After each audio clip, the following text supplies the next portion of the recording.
The Urban Dictionary defines the word woke as, quote, the act of being very pretentious about how much you care about a social issue.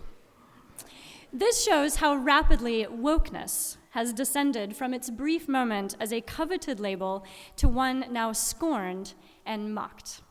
Nonetheless, I think that it is still worth considering the phenomenon of wokeness alongside Jesus' exhortations to stay awake in Mark's gospel.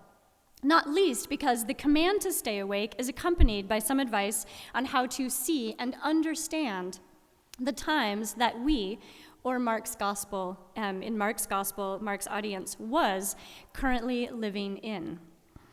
Erykah Badu's 2008 song, Master Teacher, begins, I am known to stay awake. And the line, I stay woke, is repeated throughout the rest of the song. David Stovall, a professor of African American studies, describes being woke in Badu's song as, quote, not being placated, not being anesthetized. In its origins, of course, wokeness was closely associated both with blackness and with an awareness of systemic racism. Not being placated points to staying awake as a form of resistance, a theme that I'll return to a little bit later. A refusal to accept easy answers or to back down in the face of injustice. Not being anesthetized interprets staying awake as resistance to despair, to indifference, or to a desensitization to suffering, especially the profound suffering of the African American community. Mark 13 is also interested in staying awake. But before it gets there, it is first interested in seeing. Words for see or look occur repeatedly in Mark 13. See, Jesus says over and over again. The NRSV typically translates these imperatives as beware or be alert. This isn't wrong, but I think that it obscures Mark's emphasis on looking and seeing and knowing what you're looking at. In Mark 13, as in Isaiah 4, people are seeing but not seeing but not accurately perceiving what they're looking at. Verse 1, look, what great buildings. Verse 2, do you see? Verse 5, see that nobody leads you astray. Verse 9, see you yourselves. Verse 14, when you see. Verse 21, look, here is the Christ, and look there. Verse 23, but you see. Verse 26, they will see the Son of Man. Verse 28, when you see. And verse 33, see, stay awake. This final occurrence of the imperative is to see is paired with one of the two verbs that the Markan Jesus uses to urge his disciples to stay awake. First, agrypneo, stay awake or be vigilant. And second, gregoreo, be awake or be watchful. The second imperative, gregorete, stay awake, is the final word of chapter 13. It's the word left ringing in the disciples' ears as we turn to the ominous first verse of chapter 14. It was 2 days before the Passover. That is, 2 days before Jesus' arrest and execution. And, quote, the chief priests and the scribes were looking for a way to arrest Jesus by stealth and kill him. This imperative, gregorete, stay awake, also occurs twice in Mark chapter 14, during the Gethsemane episode, when the disciples quite literally fall asleep on the job. Here, the literal meaning of stay awake collides and overlaps with its symbolic meaning. Not only have the disciples actually failed to stay awake while Jesus struggles in anguished prayer over the Father's will, they have failed to watch for the approach of Jesus' betrayer and the enemies who have come to arrest him, and have simultaneously failed to see, to properly discern the eschatological moment that they are in. The time of trial, the perasmos, has arrived, and they have not seen it coming. Bewildered and fearful, they flee, leaving Jesus to face his final test alone. It's not hard to see this as an object lesson in how not to stay awake, a warning for all subsequent disciples, including us. For the rest of my talk, I'm going to ask the question of what the disciples are being encouraged to do precisely in Mark 13 by focusing on what it means to stay awake. To do so, I want to explore the two different kinds of signs in Mark 13, the terrestrial and the celestial. The first set of signs, which are earthly and worldly, and the second set of signs, which occur in the heavenly realm. So first, the terrestrial signs. And this brings us to what I take to not be the main point of this passage, the terrestrial signs. That is, the wars, earthquakes, famines, false prophets, persecutions, and the mysterious, desolating sacrilege. This part of the passage is prompted by the disciples' request for a sign that all these things are about to be accomplished.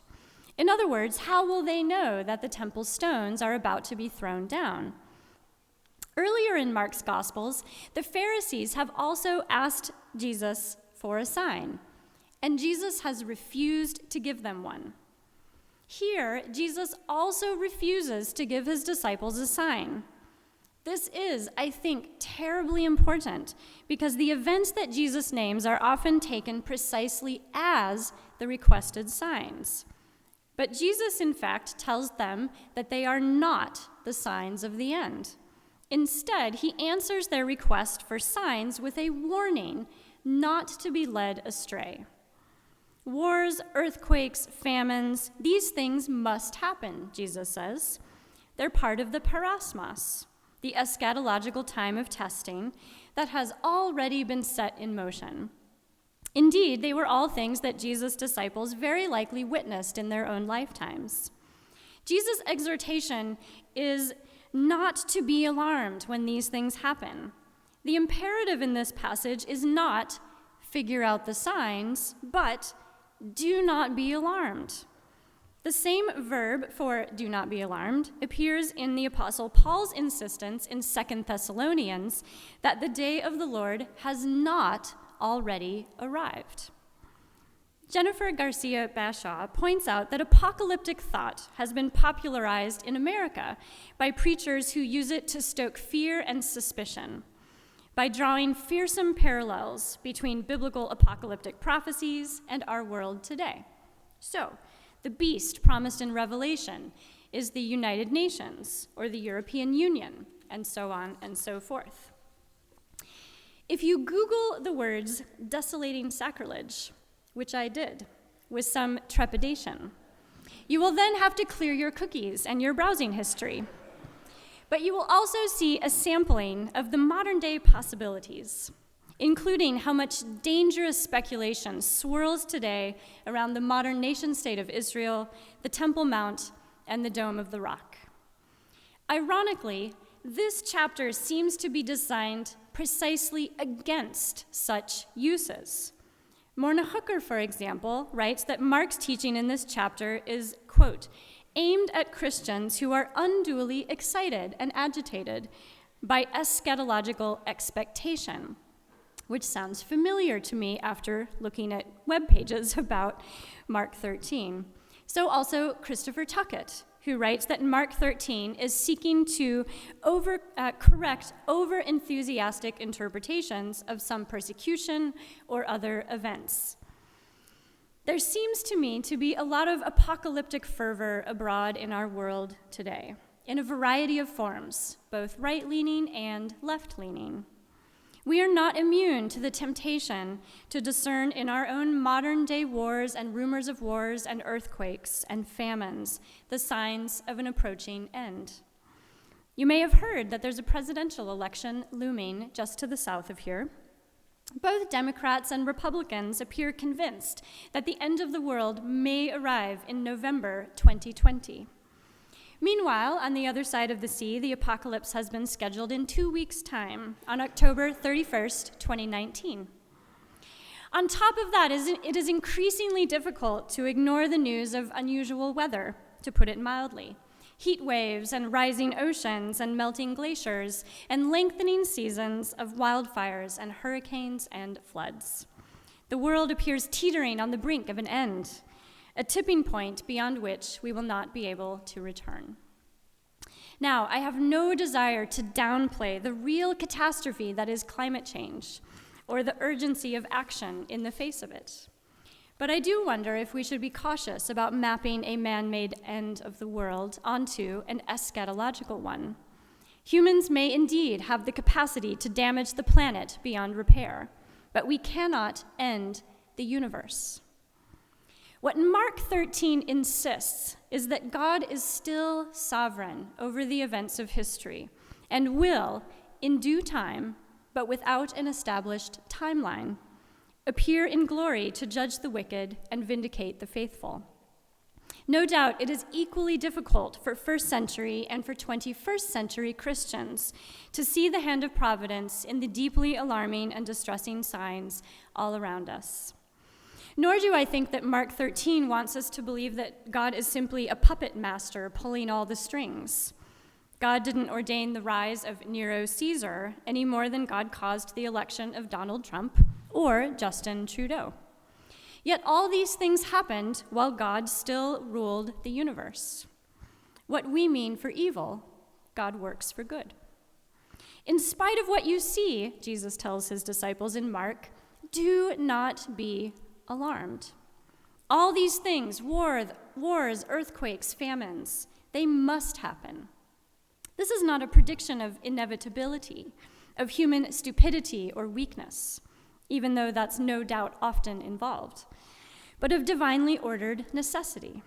Even the nations rising against nation is narrated in the passive voice, perhaps as a divine passive. Nation will be raised against nation. Benjamin Edsall's article on Mark 13 is titled, "This is Not the End." And I thought after I read it that that was actually a better title for my talk. This is not the end. Edsall challenges the reading of Mark 13 as a narrative of decline. Mark's eschatology, he says, does not feature a slow narrative of decline into more and more chaos and persecution, as it is sometimes portrayed. Instead, it features a mixture of devastating setbacks and moments of glory, of suffering and self-giving, of failures and faithful witness. That seems a pretty decent description of our own time, too. So, second, the celestial signs. Jesus then describes another set of signs, which he says will arrive after that thlipsis, that time of tribulation or suffering that Thayer defines as the afflictions of those hard-pressed by siege and the calamities of war. These are the celestial signs. All the lights of the heavens will go out. The sun and moon will go dark, and the stars will fall. I don't know how many of you have seen a total solar eclipse, but I saw one in Wyoming in August of 2017. And for the first time, I understood why the Bible uses the eclipse as a sign of the end of the world or of dramatic divine intervention.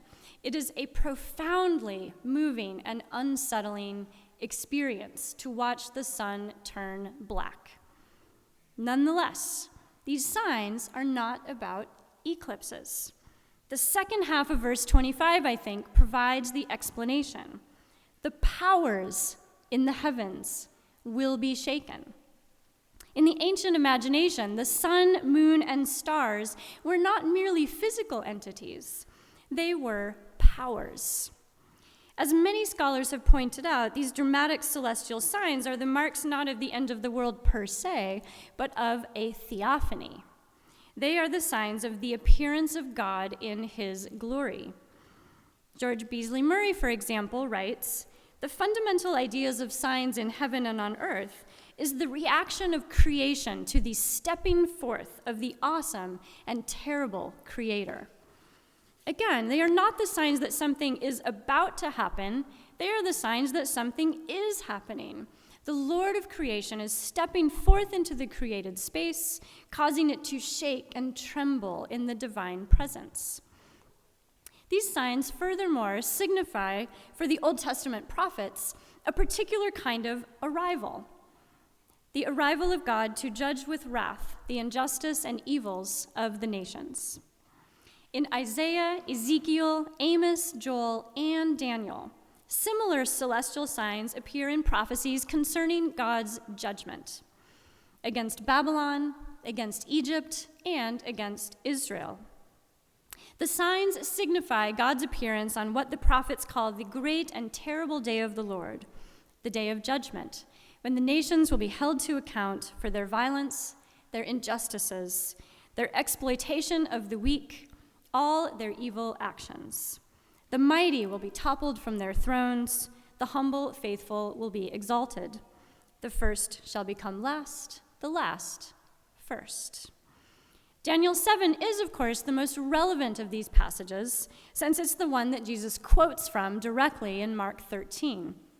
In Daniel, the coming of the Son of Man on the clouds relates directly to God's judgment on 4 beasts who represent 4 kings of the earth. Most specifically, it refers to God's judgment and defeat of Antiochus IV, the Greek king who tried to outlaw Judaism and desecrated the temple. In Daniel's vision, those who have remained faithful to God and God's law are vindicated. God's enemy, Antiochus, is defeated. If all these passages then are about judgment, in Mark 13, against whom is God's judgment directed? I will suggest 3 possible players. Ched Myers points out that when Jesus is exiting the temple at the start of Mark 13, Jesus has just warned the crowds against the scribes who devour widows' houses. And then Jesus has observed a poor widow putting into the treasury all she had to live on. This comment is a double-edged sword. To be sure, we can admire her costly generosity, but we can also wince that her house has been devoured by the temple.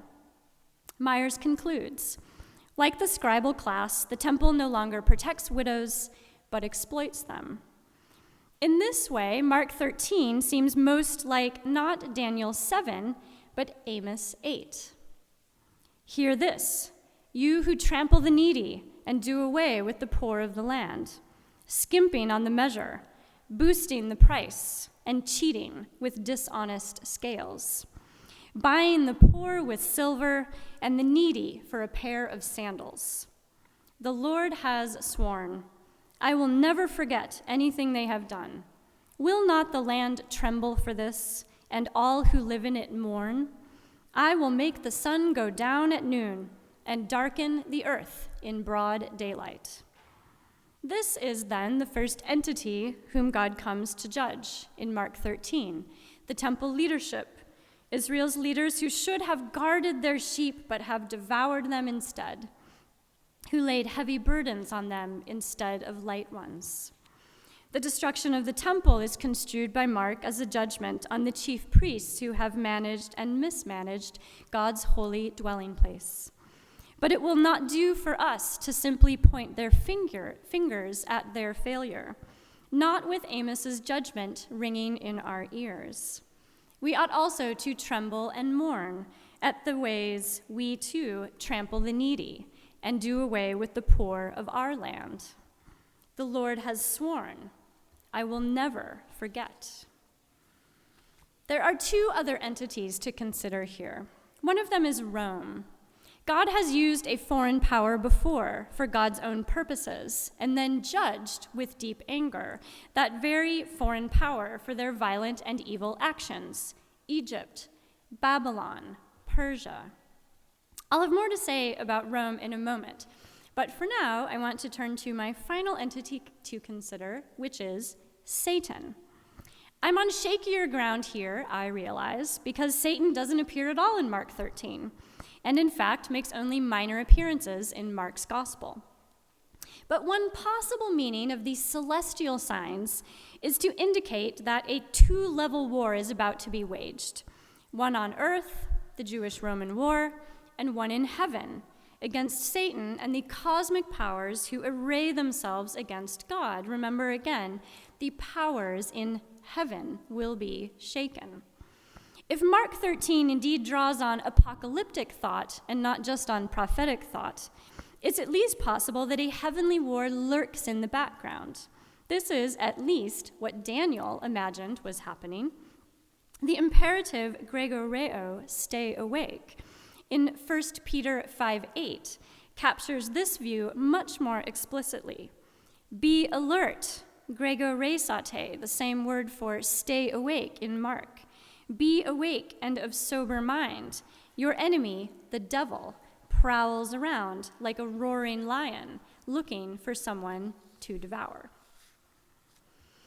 So if the point, at least that I'm trying to persuade you of, is not to watch for signs on earth or in heaven, then what are the disciples supposed to do?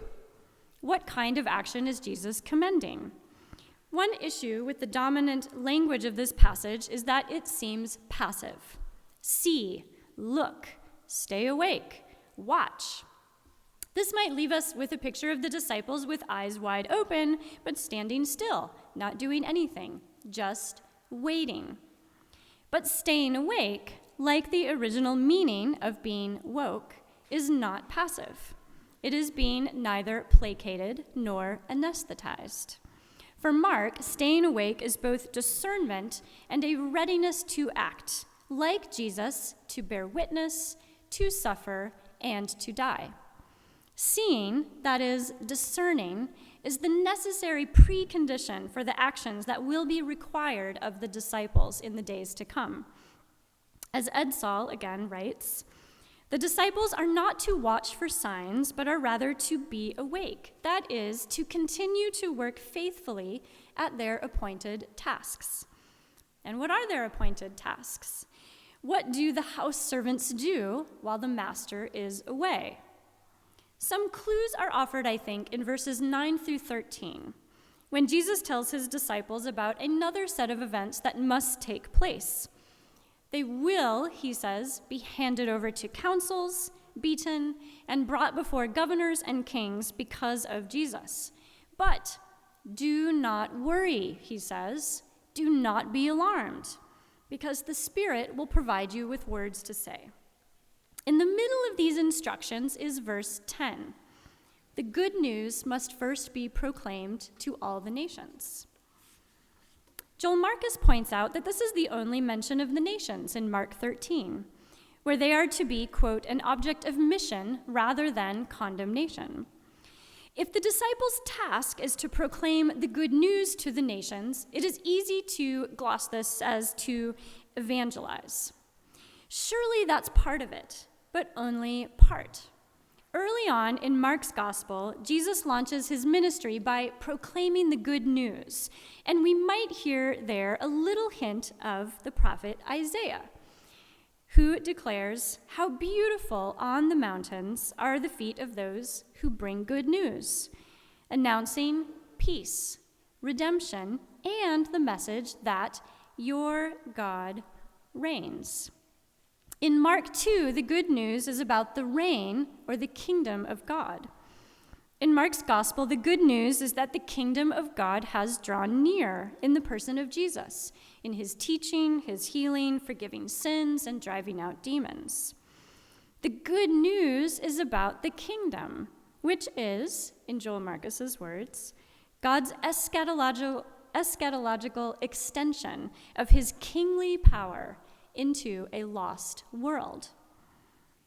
Verse 10, though, is an odd little aside, tucked into these predictions of arrests and trials. What is the relation of witnessing to the nations in relation to the other tasks of the disciples? To stand before councils, governors, and kings, eis marturion autois, either as a witness to the political authorities or as a witness against them. The date of autois could go either way.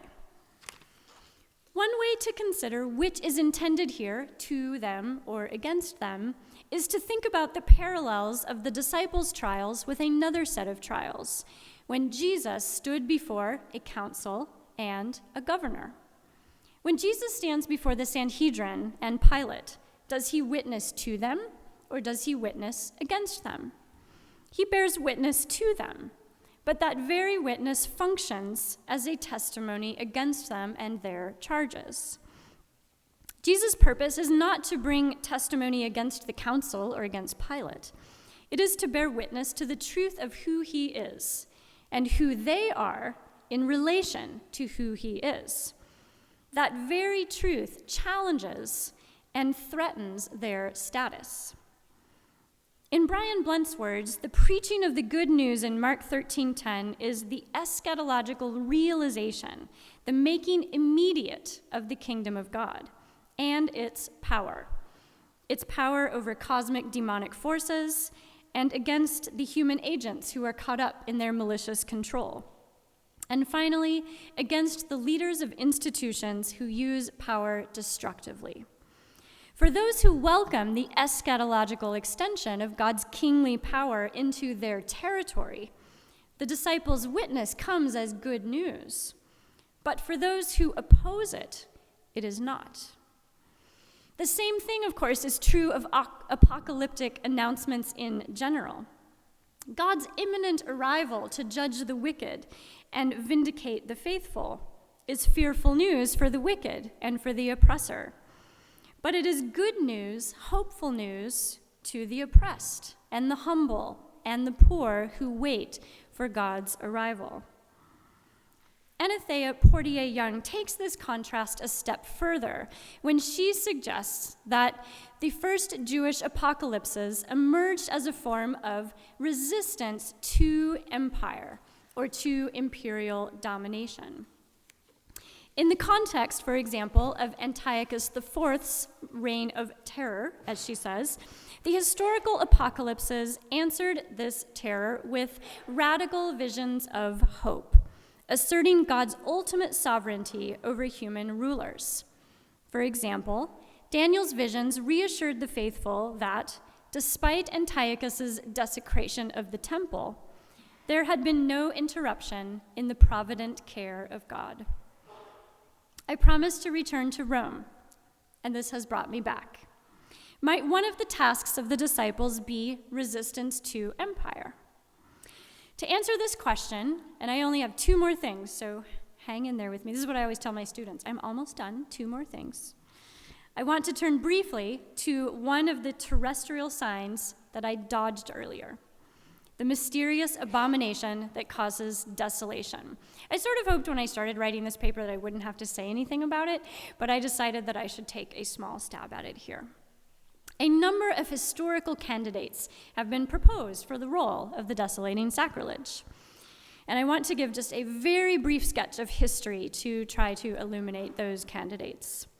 Around the year 40 CE, the Emperor Caligula attempted to place a statue of himself in the temple. The revolt against Rome began in the year 66, and the Romans were initially rebuffed in their first siege of Jerusalem. 2 years later, during Vespasian's siege in 68, Nero died, throwing Rome into chaos and recalling Vespasian back to Rome. In the year 70, Titus was sent to finish off Jerusalem, which he did, burning the temple to the ground. So already there, we have a number of possible candidates for this desolating sacrilege.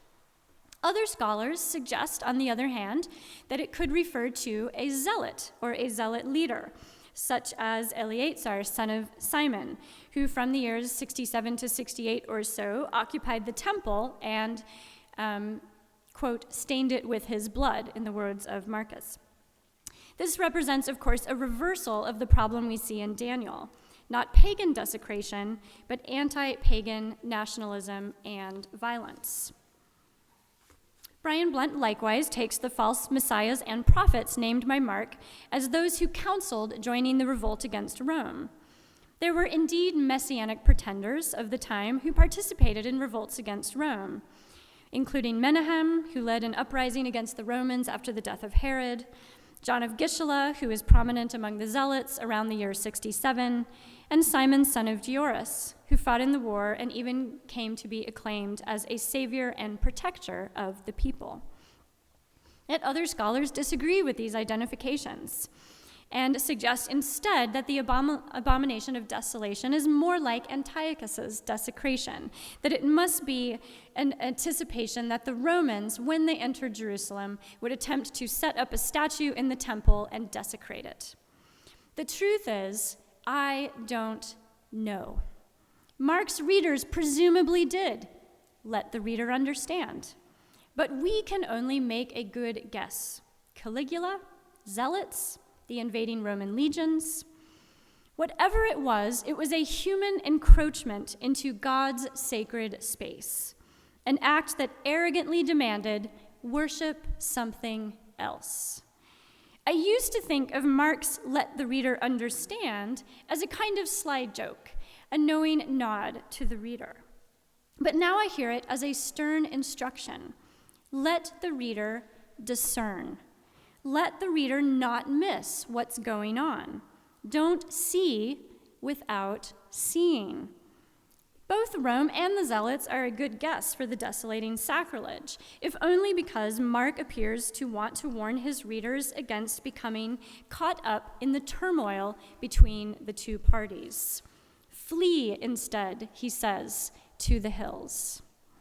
Perhaps they are being called to resist the violence and imperial ambitions of both sides, and to believe, despite appearances, that there had been no interruption in the provident care of God. In conclusion, allow me to return briefly to the theme of not being anesthetized. It's easy to grow numb to the pain of the world, especially when it bombards us from all sides every day, on Twitter, on CNN, the breaking news in our inboxes and on the evening news, and screaming for our attention from our smartphones. An unexpected source invited me, and I hope it will now invite you, to wake up while not being overcome by despair. The 4th century Greek theologian Gregory of Nyssa wrote a meditation on the Beatitude, "Blessed are those who mourn, for they shall be comforted." And he mused over what kind of mourning is blessed and why. For Gregory, to mourn is a kind of waking up. It is a kind of seeing, because it is recognizing the loss of the true good in our human nature that resulted from the fall. For Gregory, the more we recognize our tragic separation from the goodness and beauty in whose likeness we were fashioned, the more sorrow we should feel. Because we, quote, are separated from a good so great that we cannot even attain to its knowledge. He thinks we would naturally grieve if we woke up to the truth of our condition, that we who are made in the image of God are now distanced from our source of joy. The opposite of this sorrowful awareness is analgesia, or insensibility. It is being asleep. But Gregory also assures us, we shall be comforted. Awakening to the truth of our separation is the first step to joy for Gregory, to consolation, to the long journey home to the one who made us in the divine image. If I might take a page from Gregory's book then and commend one more action for faithful waiting disciples, one not in Mark's gospel, but one implied by what it means to wake up and see the truth of our condition, it is lament. The prayer of lament sees and discerns the condition of our world truthfully, and it is not afraid to cry out, even to complain to God about it.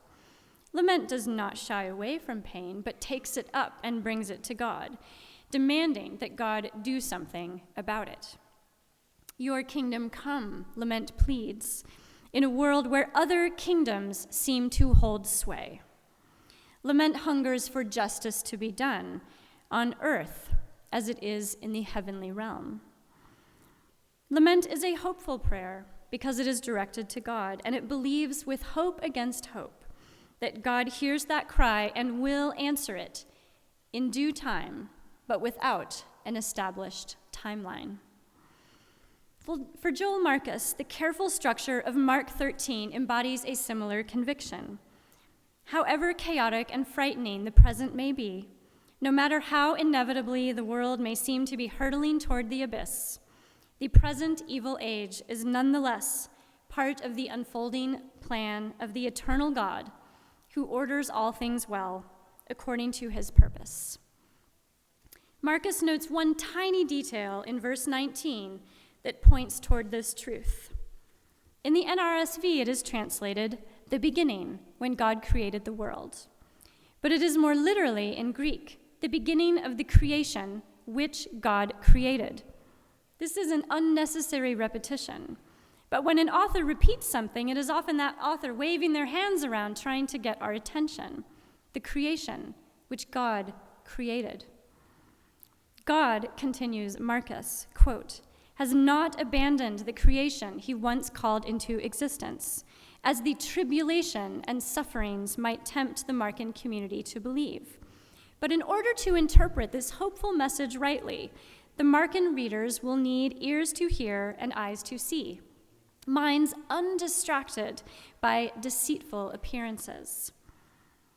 George Beasley Murray concurs, writing, "In the late 60s AD, there was nothing the Christians in Rome needed more urgently to know than that God was working his purpose out in the world, in Palestine and in the Church of the Empire, especially in light of their recent persecution and the looming war. Allow me to suggest that there is nothing Christians in Canada and the United States and Nigeria and Syria need more urgently to know than this either, that God is still working out God's purpose in the world, in the shadow of other empires, even when the world has been in labor pains for 2,000 years, and we are still waiting, trying to stay awake. And Jesus, in Mark 13, insists to us even today this truth: though all hell should endeavor to shake, I'll never, no never forsake you." Thank you.